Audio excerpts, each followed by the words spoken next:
Tropical reefs have a unique biodiversity. It is one of the most complex ecosystems on the planet and are home to more than 3,000 different species of fish, 600 species of corals, and thousands of other plants and animals. From the largest whales and sharks to huge shoals of fish, here are fish of all colors and shapes.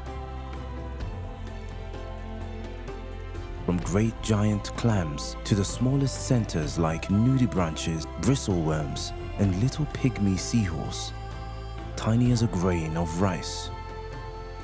Coral reefs are the most diverse ecosystems in the oceans and are truly called the rainforest of oceans. The rich coral reefs provide food for millions of animals and people. Despite this enormous abundance, there are dangers to the reefs. In only a few decades, they can vanish. The increasing population growth and greater demand for food increases the pressure on the oceans in the search for fish and other resources. Climate change directly affects the reefs with coral bleaching and acidification of the sea. The sea gets warmer, and the warmer water causes the corals to bleach and die. That, together with many local factors like pollution, overfishing, and increased tourism, push the reefs beyond the border. The great pressure on coral reefs has major consequences that affect both animals and humans. Masuk air di dalam kampung, ya dipindah ke sini. Air asin masuk ke. Sudah lumayan, sudah tergantung musimnya juga. Ya, musim. Kalau musim angin seperti ini agak susah kita, karena kalau kita menyelam pakai apa nih? Snorkeling. Ya. Ya. Jadi kalau ombak kan masuk air, ya, agak susah. Karang di sini masih bagus, Pakai bubus saja, pancing, panas. Nelayan-nelayan dari luar yang datang mengambil ikan dengan cara tidak baik seperti bom, seperti cyanida. Jadi yang penting jangan pakai potasium, ya, atau yang dilarang lah, atau pakai bom, ya. Scientists say that up to 90% of the world's coral reefs may already have disappeared in 2050. This means that a large number of climate issues that we call horror scenarios, they become reality. Sea temperatures in the tropics are so high that it is not something that can support coral life as we know it today. Jadi mereka nanti kalau besar nanti, kalau semua karang-karang itu sudah mati, ikan tuh hidup di mana?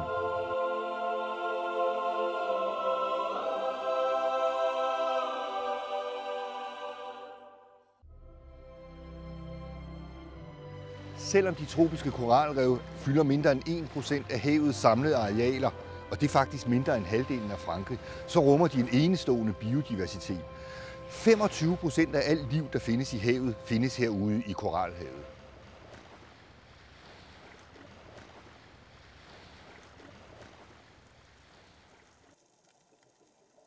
Corals are divided into soft corals, sea fans, and hard corals. A large part of the corals grow slowly with perhaps only 5 millimeters in the year. However, there are also species that can grow up to 20 centimeters per year. In the clear, nutrient-poor water, billions and billions of small polyps build the giant reefs. Great Barrier Reef, off the coast of Australia, is stretching more than 2,000 kilometers. It's the world's largest coral reef, and it can be seen from outer space. Besides the barrier reef, there are coral reefs in almost all tropical waters, and the most abundant area of all is the Coral Triangle. The Coral Triangle covers more than 6 million kilometers squared and includes the marine waters of Philippines, Malaysia, Indonesia, Papua New Guinea, East Timor, and Solomon Islands. It is a volcanic active area where the population lives With the ever-present risk of volcanic eruptions, here lives more than 360 million people, and the numbers are constantly increasing, and that puts great pressure on the rich nature. Deforestation of the rainforest to convert millions of acres of rainforest to power. It pushes the animals a lot, and more species have lost most of their habitats and can now be seen in fewer places. But there is still very exciting wildlife. Hornbill and paradise birds. First, he has to clean up the area so that the female can come and inspect. And if the space is cleared well and he's done his dating dance okay, he will be allowed to mate with her.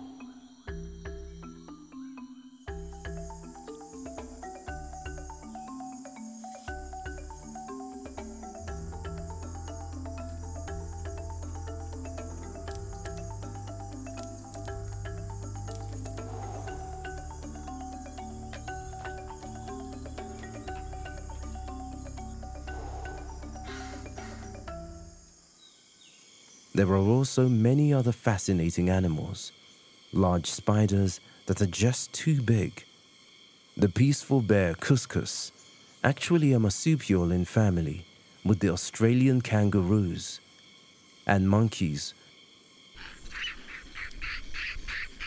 From the big friendly orangutans to the smallest primate, the nocturnal tarsiers, hiding in the shade all day.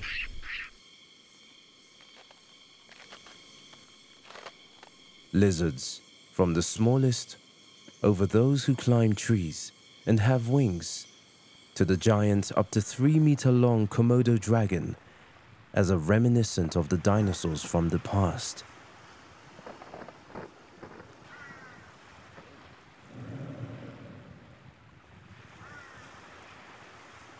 And then there are the great saltwater crocodiles.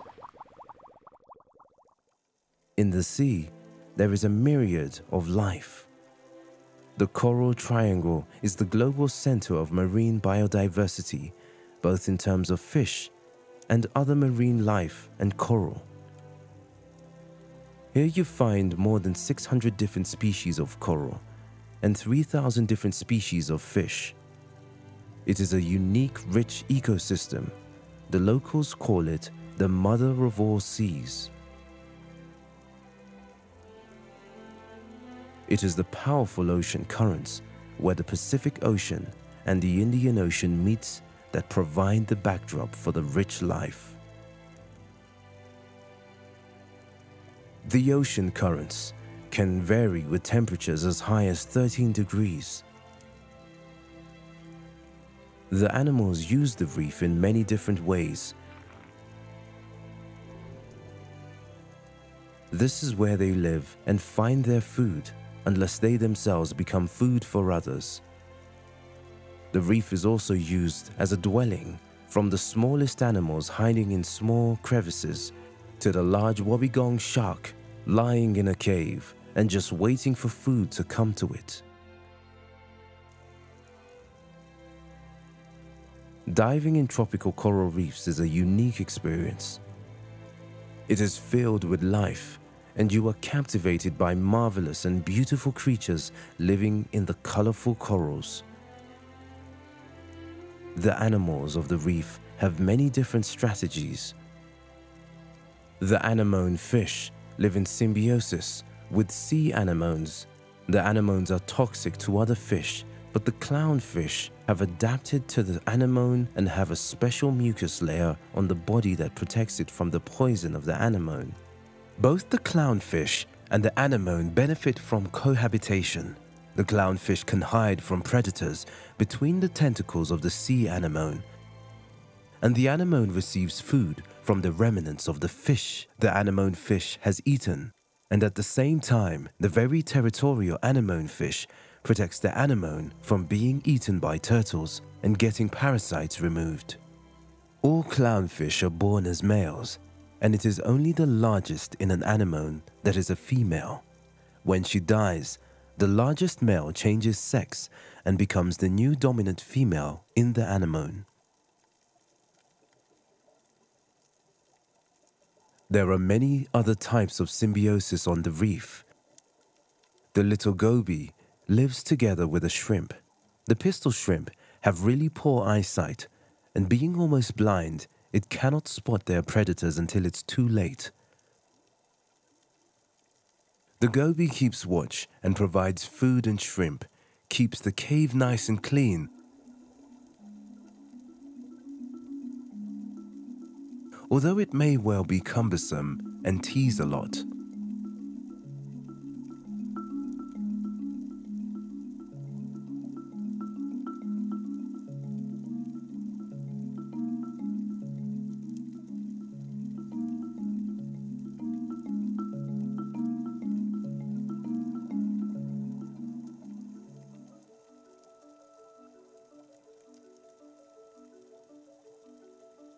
On the reef, there is only one rule that applies to everyone: eat or be eaten. Therefore, the art to blend in with surroundings, to camouflage, is important.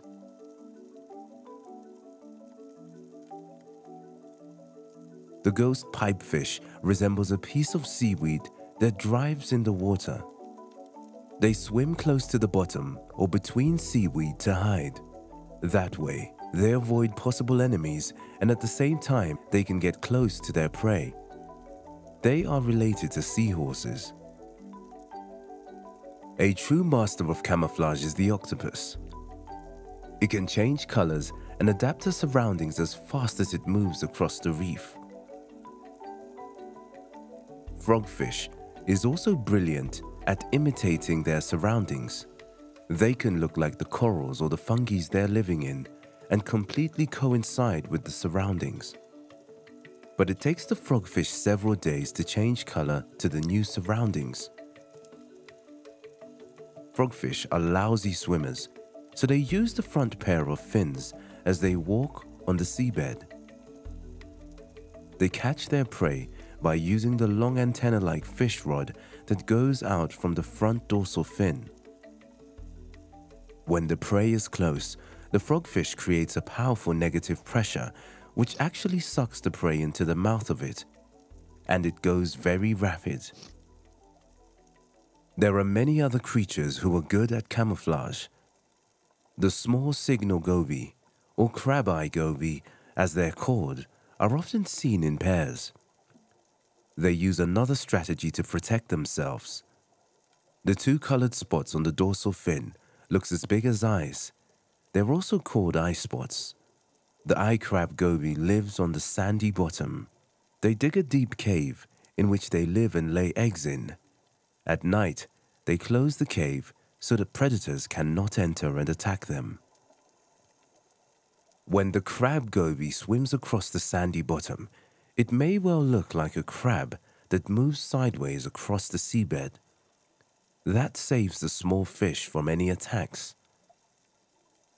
There are many other animals that similarly imitate other animals that are dangerous, thereby avoiding being attacked. Nudibranches do not do much to hide. The colorful snails have no house and therefore have to defend themselves in other ways. They do this with their powerful colors, which signal, "I am poisonous," or "I do not taste good." Once a fish has tried to eat a nudibranch, it never does it again.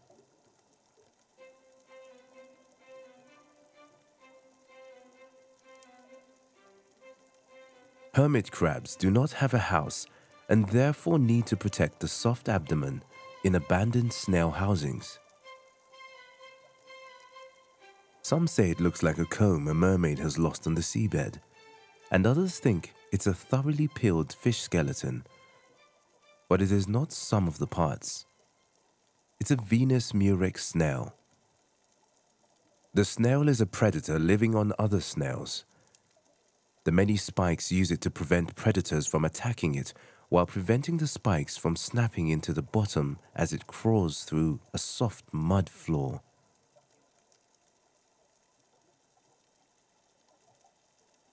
The tiny pygmy seahorse is not bigger than a rice grain.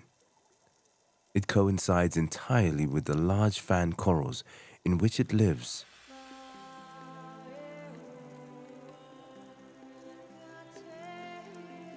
Gathering in giant schools is another strategy to protect them. It gives each fish a greater chance of avoiding being eaten. But the shoal can also be an obvious target for many predators.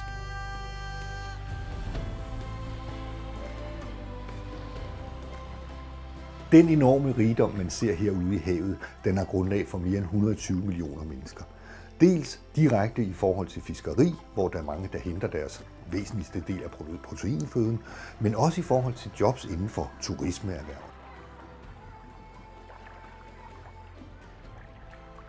However, in recent years, it has become more difficult for local people to catch enough fish, for climate change is clearly seen on the reefs.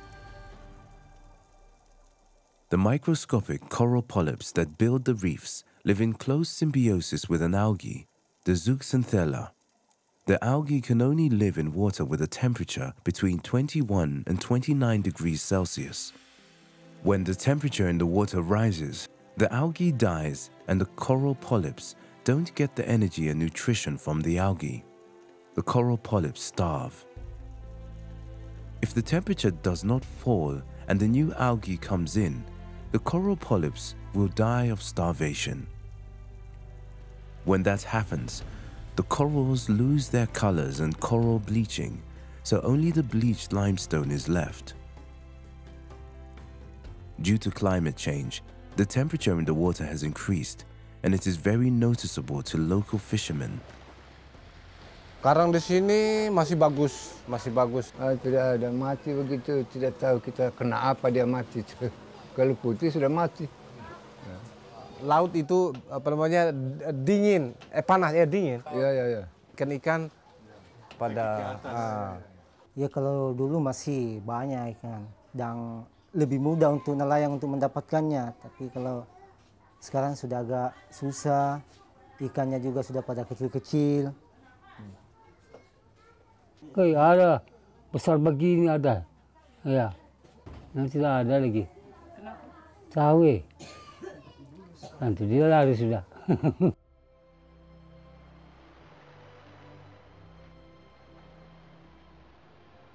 In recent years, monsoons have come earlier, and there have been more and more powerful typhoons and floods than before. jadi gelombang besar bisa menimbulkan angin kencang juga. Ya seperti itu memang benar. Ya gelombang besar bisa menimbulkan angin kencang juga, arus juga bisa terjadi di satu insiden seperti air pasang, air surut, bisa menimbulkan gelombang, bisa menimbulkan angin. Ya, karang-karang juga bisa patah. Ya, karena gelombang-gelombang yang ke bibir pantai itu bisa menimbulkan juga pasir-pasir, karang-karang. Several places in the archipelago, people have had to move because the water rises.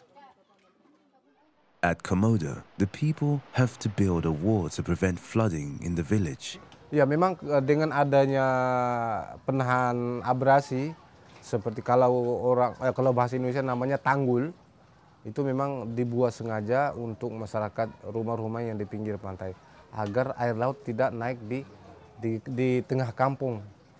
5 tahun sekali, atau 2 tahun, 5 tahun 2 kali, tapi tidak sering. Mungkin 30 tahun yang lalu lah. Ya. But on other islands, walls are not enough. Masuk air di dalam kampung, ya dipindah ke sini. Air asin masuk ke. These change the native experience in form of less fish, heavier storms, and bigger tides are dramatic and make the life harder and substantially more difficult to handle. Whether it is coastal erosion, climate change, or a combination, it is difficult to determine. But for the locals, there is noticeable change. This development is constantly being reinforced as the temperature rises in the sea and there is more coral bleaching and thus larger dead areas in the sea. Det der sker er, når temperaturen bliver stor, så de koraldyr, som bygger koralrevene, de bliver i realiteten for deres funktion op og dør, og når koraldyrene dør, ja, så er der jo i realiteten ikke liv på koralrevet mere. Så er der ikke alle de steder og gemsteder, som alle koralfiskene, så at sige, lever i. Så det betyder, at det bliver et stort, gråt, dødt område.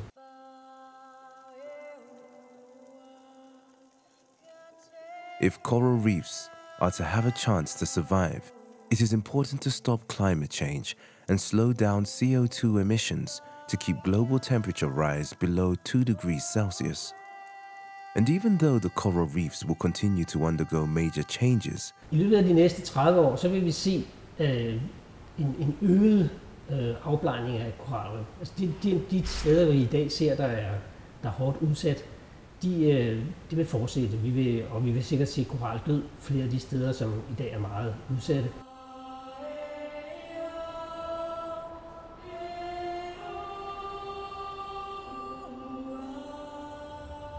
it is the sun, the moon, and the rotation of the earth that create the pulse of the oceans, the tides.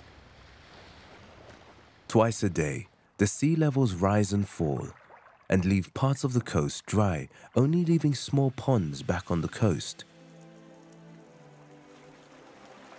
Here, the animals that do not follow the tides out can find shelter and hide, waiting for the water to return. Many of the corals on the low water are dried out. These are tough conditions for the animals and plants living on the tidal zone.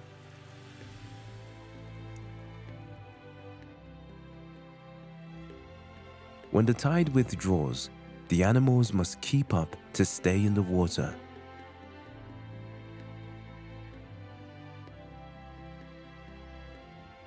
The animals that cannot keep up with the water must do otherwise.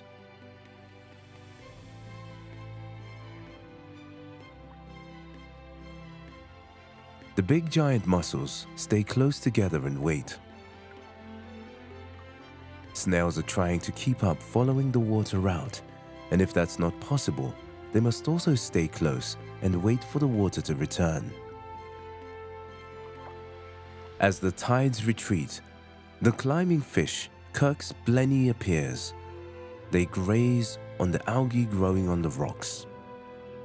Kirk's blenny are some of the few fish that can survive on land.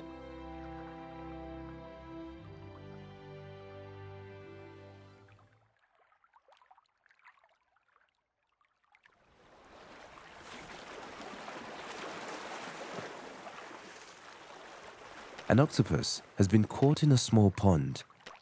There is not much water in the pond, and the sun is burning down and warming up the water. In the waterhole close by there is a small sea anemone with clownfish. Some animals have developed smart strategies and know the reefs inside out. The big old moray eel, as the locals call King George, has its very private ponds where he always stays at low tide. In another pond close to him, 4 other moray eels hide. The corals are full of cracks and holes, so the animal can swim from one pond to another.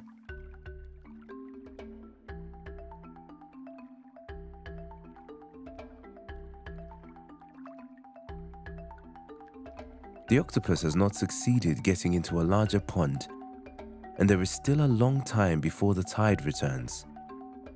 It's exhausted and struggling for its life. But it's hopeless. The water will come too late.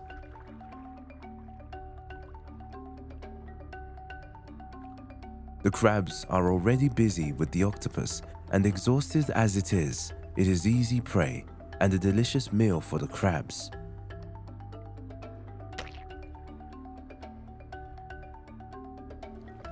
After some hours, the water begins to return and is slowly covering the reef again. Now there is room for the animals, so they can get around the whole reef until the next low tide begins again.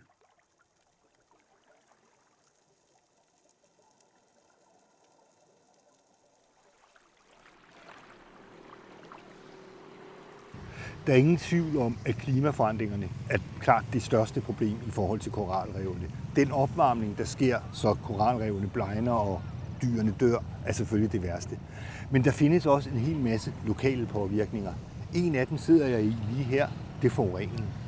I store dele af Asien og mange andre steder i den tredje verden har man faktisk ikke det, der ligner et ordentligt renovationsvæsen. Her hvor jeg er nu i Sorong, som er porten til Raja Ampat, der har vi et typisk strand, som det ser ud mange steder i Asien. Man har ikke renovationsvæsenet, så derfor så bruger man stranden som affaldsplads. Man bruger også gaderne, det ligger ude i gaderne, det ligger i kloakkerne, og når regntiden kommer, skyller det ud i havet. Det er alt, man finder. Flasker, de her engangsstrikkebager, baljer, sko, sandaler, alt kan være og findes her. En del af det skyller op på kyster rundt omkring andre steder. En del af det nedbrydes og bliver til mikroplastik, hvor det sandsynligvis indgår i fødekæderne. Scientists do not know yet whether the compounds in the plastic can act as environmental toxins and be a part of the food chains, and what effect this may have on the food chains. En stor del af det plastik, der ryger ud fra Sydøstasien og fra Indien, ender her på kysterne i Østafrika. Det ender som nedbrud af plastikfragmenter, som ligger her og flyder. Og det sammen med afrikanernes egen skrald og affald. Her i Kenya alene, der bruger man omkring 50 millioner plastikflasker om året, og man har ikke det, der ligner recirkulation af den. Man arbejder på det, man har en idé om, at det skal være forbudt at bruge den fra foråret 18, men nu er det lige sådan blevet udsat lidt igen. Sidste år forbød man plastikposer, og plastikposer er jo et kolossalt problem, både for de marine dyr, som opfatter dem som gobler og spiser dem, men plastikposer er også et problem på land her i Kenya. På slagterier har man sat op til 20 plastikposer ud af en mave på en ko.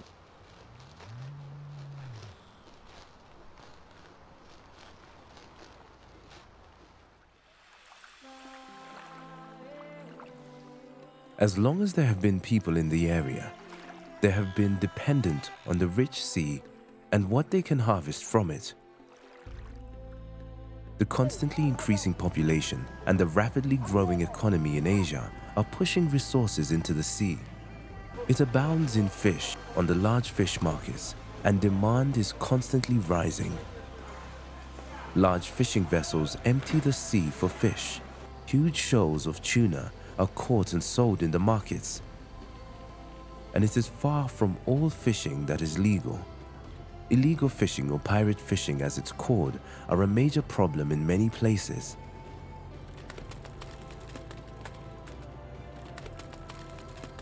The intensive fishing means that a significant part of the fishery resources are fully exploited or directly overfished. And with a pirate fishery that cannot be controlled, the fishery maybe is on the way to collapse.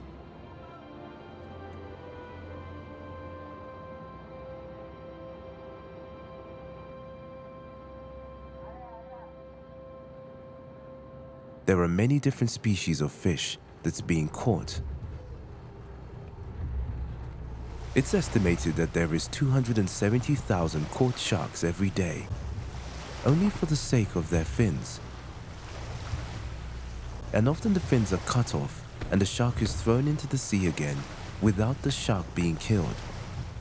There is also great demand for shark fins in Asia.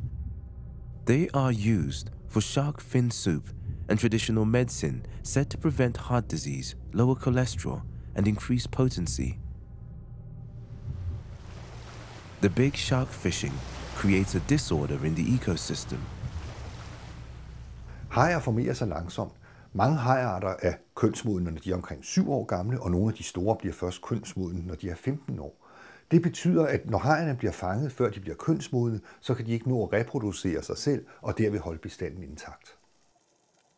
Sharks are top of the food chain, and they are very important to keep the balance of the ocean ecosystems. The big overfishing on fish and sharks is clearly seen on the reefs. Today, there are fewer fish. It affects the locals a lot in their fishing and the opportunity to catch fish. Scattered throughout the coral triangles lives the Bejo people. Traditionally, the Bejo are sea gypsies living on their boats. Many places the Bejo have chosen to move onto land, partly because the authorities have pushed them and life seems easier for them. As the Bejo people move ashore, the traditional way of fishing disappears.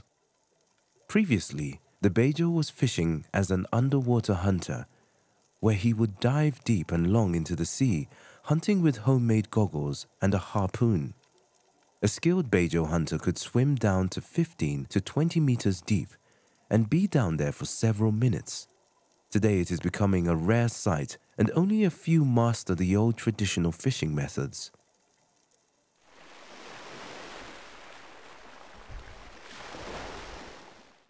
Another traditional fishing that is also disappearing is a bubu. It is a ruse braided by bamboo.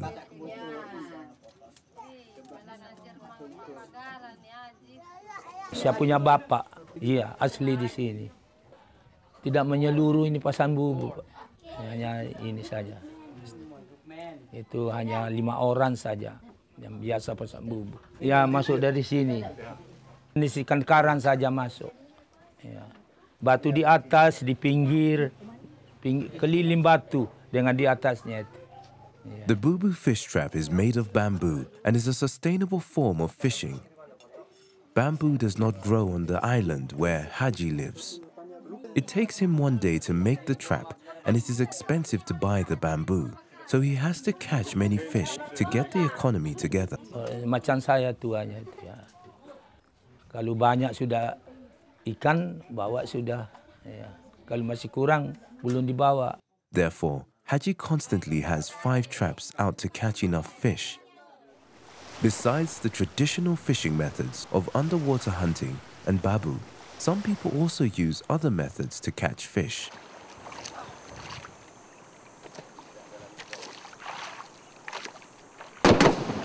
Dynamite fishing was previously used in large scales, but luckily it's not used so much anymore.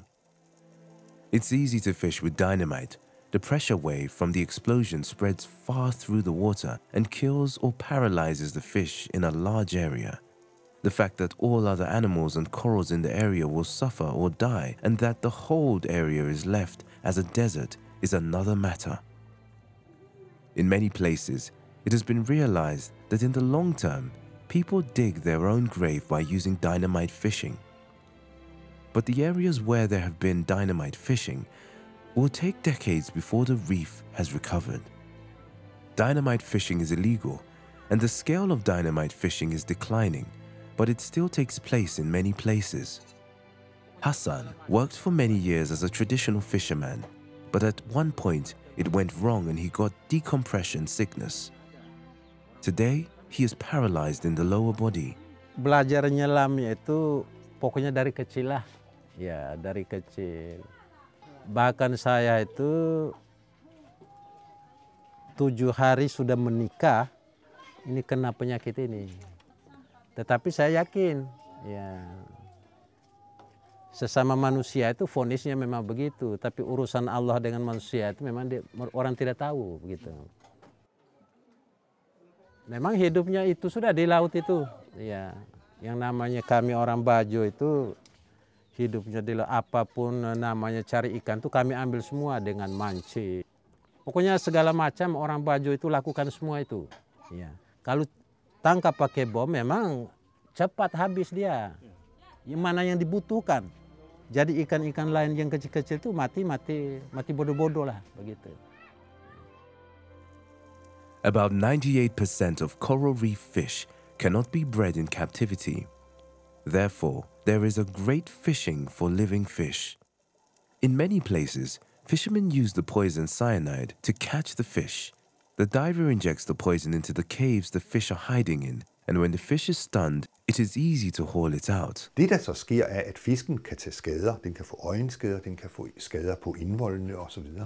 En helt anden ting, der også sker, er, at de her omgivelser, som fisken er i, koralpolyperne, nøgensneglene, krabberne osv., også tager skade eller for den sags skyld dør. Så det er en meget destruktiv måde at fange fisk på. Coral reef fish is big business. Trade in coral, fish and other marine animals reaches hundreds of millions of dollars a year. A place they catch fish in a sustainable way is Kenya. It is Rene who has established himself as a supplier of sustainably cast coral reef fish for aquariums around the world. Når man fanger akvariefisk på en bæredygtig måde, det gør man ved, at man bruger net. Nogle lande de bruger cyanid og dynamit, men her i Kenya der bruger vi kun barriernet og små håndnet til at fange fisk med. Vi har både dykkere og snorkler. Dykkere det er dem, der går ned til omkring 25-27 meter. De sætter så et net ud, hvor de så svømmer lidt væk, og så skræmmer de fisken ind i nettet. Og så har de et håndnet, og så tager de fisken og putter dem i en plastikpose. Og så hæver de dem langsomt op, så fisken de ikke får dekompressionsskader. Det er jo koralrevsfisk, vi fanger flest af. Vi fanger også hajer, og vi fanger rokker, og vi fanger mange forskellige fisk. Det kommer an på, hvad vores kunder vil have. De fleste koralrevsfisk kan man ikke opdrætte. Der er nogle ganske få typer som søheste, man kan opdrætte. Men ellers de fleste fisk, de er vildt fanget. Når vi fanger fisk, så putter vi dem i akvarie, hvor vi tilsætter en lille smule antibiotika. Og der er de så i de akvarier for 24 timer. Efter der kommer de så ind på vores lager, hvor de går i 4-5 dage og bliver tjekket, at de er sunde og raske, inden de bliver eksporteret. Når vi pakker fisken, så kan de holde sig i live i minimum 48 timer. Der pakker vi dem i 1/3 frisk havvand og 2/3 ren ilt. Og så bliver de så pakket, og alle fisken de bliver så fløjet her fra Mombasa af til for eksempel Danmark, København.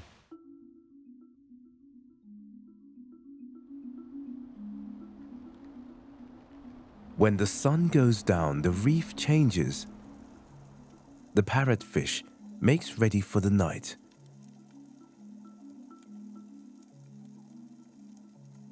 The fish makes a layer of mucus as a kind of pajamas. The mucus layer embraces the fish as a cocoon. There are various theories why the parrotfish makes a mucus layer. One theory is that it prevents nocturnal predators like moray eels and sharks from being able to smell the parrotfish. And another theory is that the mucus layer prevents parasites from attacking the fish when it's asleep.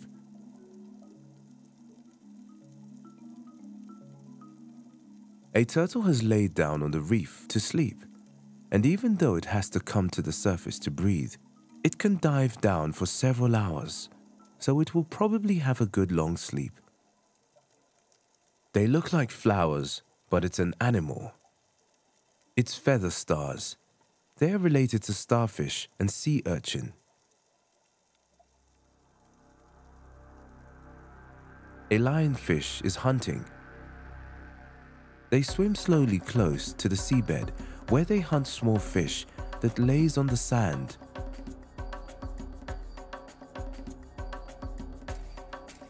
They are an easy prey for the hungry lionfish.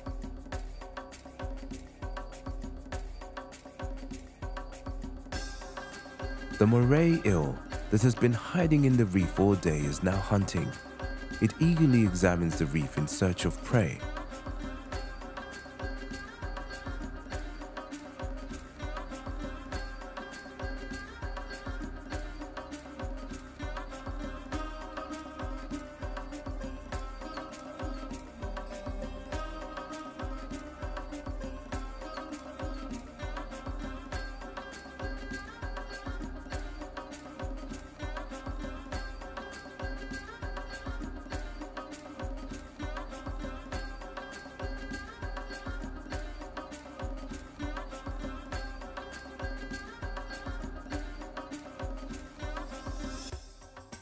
There are many other animals hunting at nighttime. The flamboyant cuttlefish, 10-armored sapir squid, examines the sand bottom for food, and it succeeds.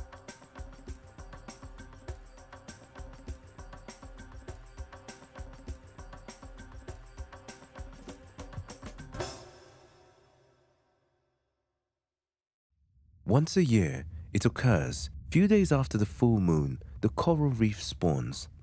It is a collective mass spawning controlled by the phases of the moon, the tide, and the sea temperature. Entire colonies of coral reefs simultaneously release their tiny eggs and sperm into the ocean. It is like a heavy snowfall with billions of colorful flakes cascading in white, yellow, red, and orange. It's clouds of eggs and sperm drifting in the water. When the individual eggs are fertilized, the larvae can drift around in the water for several days or weeks before settling in and starting to form a new coral colony.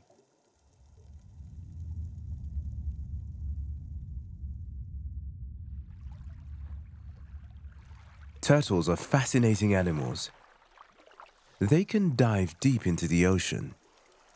It may look violent when a turtle is eating on the reef, but it is helpful for the corals. The mushrooms and algae the turtles eat grow rapidly and can limit the growth of coral reefs, so it is good that the turtles go for it with good appetite. Turtles live largely throughout their lives in the ocean. Only when the female is to lay eggs, she returns to exactly the beach she herself has hatched to lay her eggs.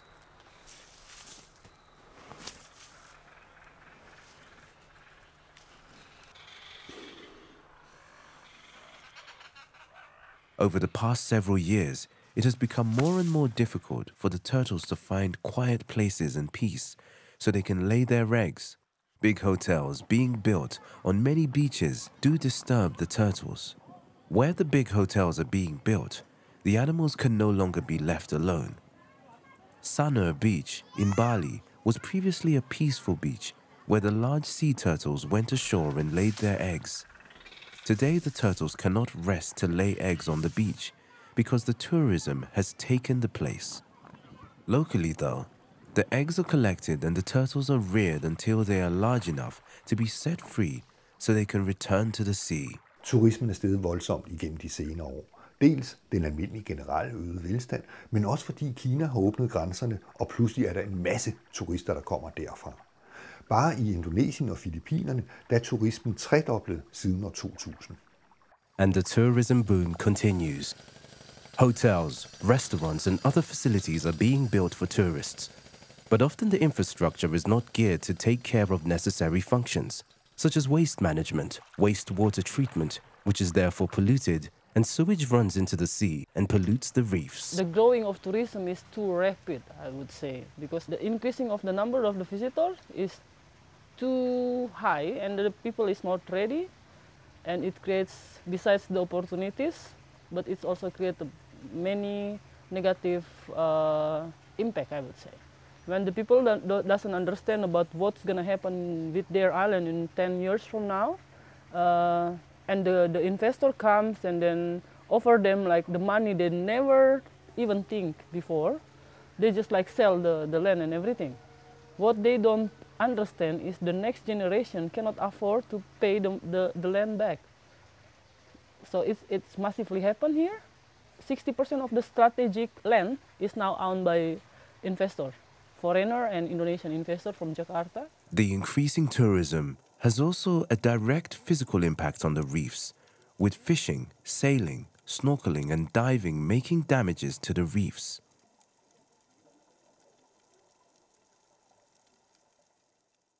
Several places in the Coral Triangle have been declared as national parks, but it's not everyone there that is happy with the parks. For the national parks gives many limitations on where and what the local people can fish.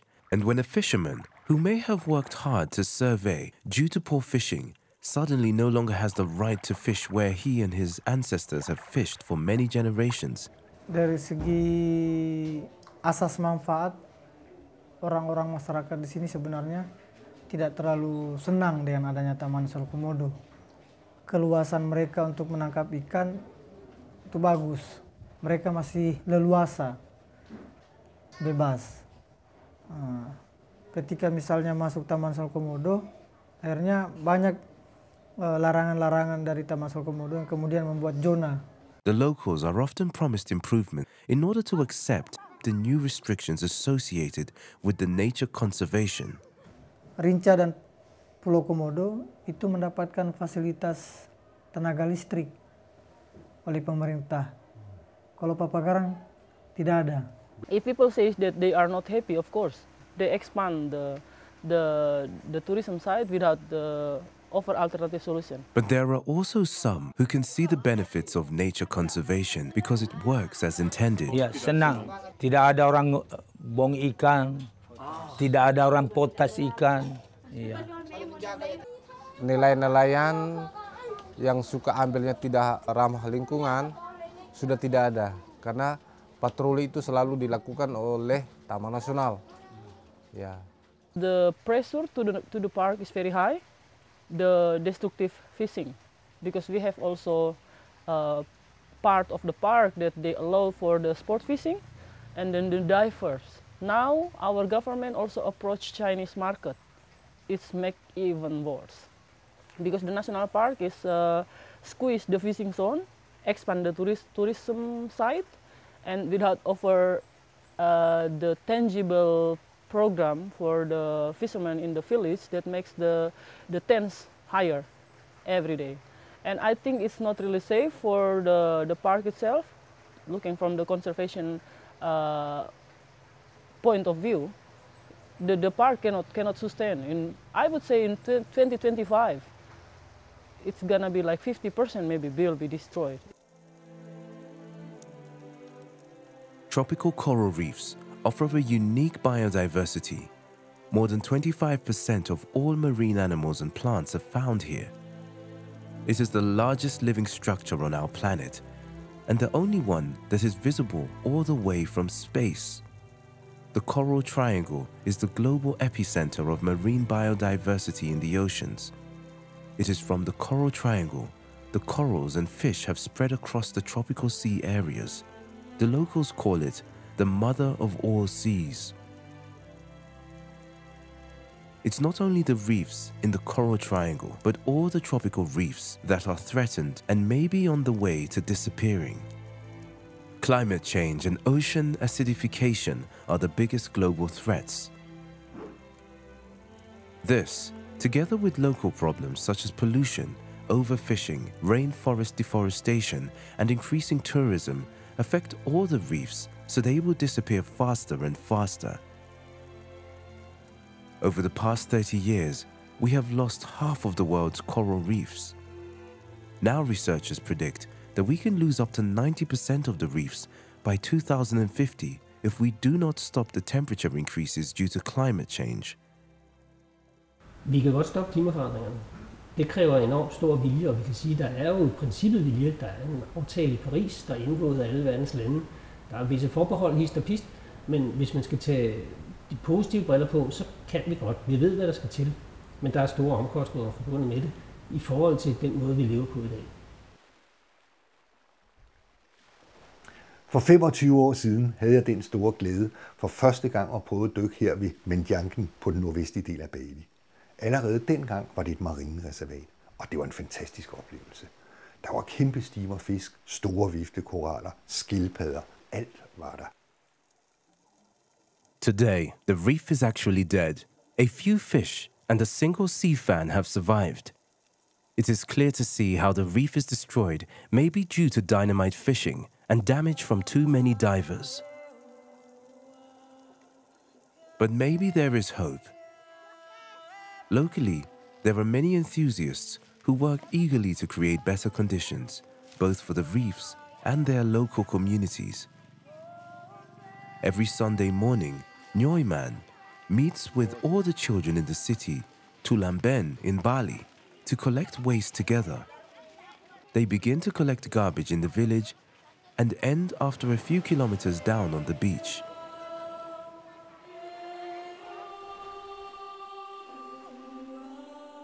Eddie is another enthusiast from the island of Flores. He has a black belt in the Indonesian martial art Pencak Silat, which is a kind of extended karate.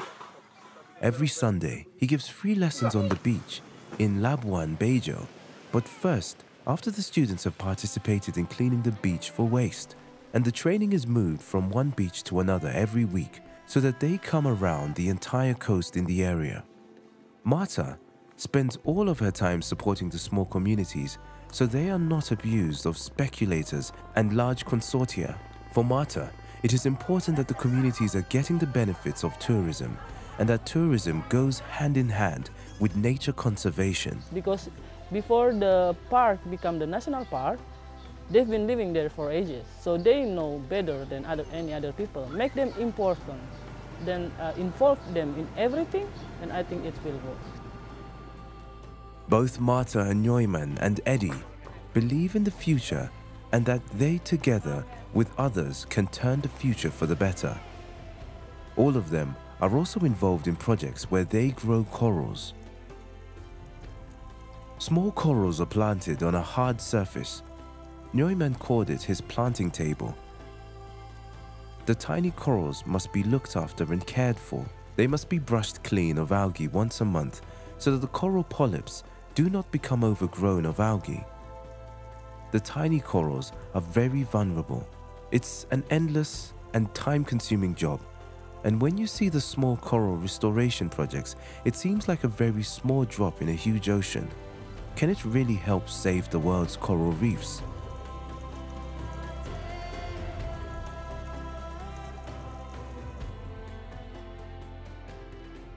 It's not only because 500 million people rely on healthy coral reefs. We have to stop climate change and save the coral reefs. It can become a demographic problem of incalculable consequences, because where do the many people go to get their food if they cannot provide food where they live? It is also because coral reefs are unique ecosystems that contain the greatest biodiversity in all the ocean. It's the cradle of the sea. Scientists say we can save the coral reefs if we act now. The choice is ours.